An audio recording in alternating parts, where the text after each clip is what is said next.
څنګه کولی شو چې د بل چا د موبایل خبرې په خپل موبایل کې واورو بغیر له دې څخه چې کوم اپلیکیشن را ډاونلوډ کړو او بغیر له انټرنیټ څخه. په نن ویډیو کې تاسو ته یو کوډ درښایم، خو تر دې دمخه زما د یوټیوب چینل در سره سبسکرایب کړئ.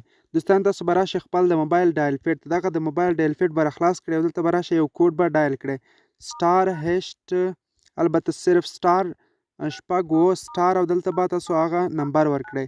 زه دغه نمبر ورکوم په دې ځای کې او بیا به راشي دغه هشت به ووهئ او بیا به دغه اوکې ووهئ. دلته تاسو ته اوس دغه پیغام درکوي، دغه دی چې call providing when busy or all basic service connection problem are invalid. دغه چې کله تاسو ته څوک دې موبایل ته زنګ راکوي نو هغه به بل موبایل ته ځي. نو دغه یو اسانه طریقه ده چې تاسو کولی شئ د دې په اساس د بل چا موبایل خبرې په خپل موبایل کې واورئ. که چېرته تاسو د دې غیر فعالول غواړئ نو را به شئ هشت به ووهئ او همدغه شپږ اوه به ووهئ او بیا به هم هشت ووهئ او هماغه نمبر چې مخکې مو ورکړی دی همدلته به یې ووهئ. نو هغه به بیا بالکل به بیا غیر فعال شي.